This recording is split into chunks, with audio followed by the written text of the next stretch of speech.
That graphic. Some GOP lawmakers claiming that FISA surveillance memo will shock the country if it's made public. And our next guest declares it will begin the unraveling of the entire Mueller probe. Fox News contributor and investigative journalist Sara Carter has been covering this story from the beginning. She joins us now to explain. Thank you, Sara. You really have been an intrepid investigator on this since the beginning. By the way, I might add a great example to other young women looking about getting into this field. She's a veritable Lois Lane, I had to say it. I had to say it, Sara. Thank you. With Dean on the show, of course. No, you've really been all over this. You have been all over this. So where do we stand now?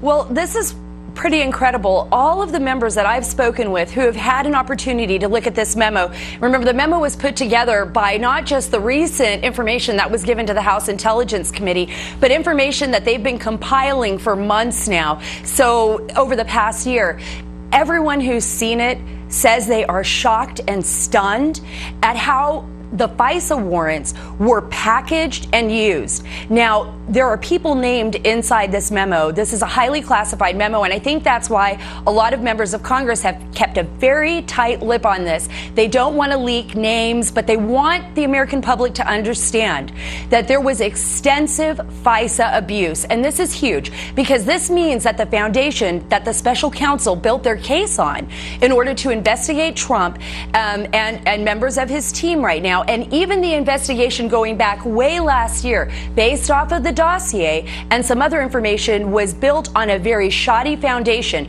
according to the people that were looking at this. Absolutely. I mean, and as you look at this, what's the process by which this memo would get declassified so that the public could see it? Okay, so this is what needs to happen. The House Intelligence Committee is basically going to hold another vote. This vote will then be made for the public. They will say, okay, and they're sure it's going to pass because the Republicans are going to pass on the party line to make this available for the public. Then the memo will go to the president, where the president will then have 5 days to decide whether or not to declassify the memo. And from what I'm being told from my sources, he will declassify that memo for the public. They're actually hoping that the memo gets declassified very soon. The latest I've heard is the end of the month, but the soonest could be any time this week.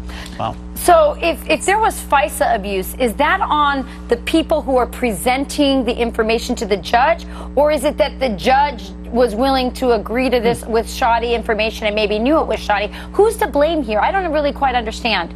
Okay, it appears that it would be the people bringing the information to the judge. Now, remember, it's not that difficult to obtain a FISA warrant because overall, everybody brings like as much as they can to the judges, to the FISA court. That's the Foreign Intelligence Surveillance Court. So you want to have all your ducks in a row. You want to present these documents and you want them to be solid. So many times the FISA court just approves them. Apparently, the first FISA warrants were denied by the FISA court. That's very interesting. They don't usually deny them. Then something else was brought to the FISA court where it was approved. Now, what's really interesting is that they kept reauthorizing this FISA surveillance. So we know that it wasn't just the first time, but that the courts were then signing off on continuous FISA surveillance. And I just want to go back, Rachel, really quick. Remember, last year we were breaking stories regarding the FISA courts, and they were chiding the Obama administration. From 2011 until now, there was a threefold increase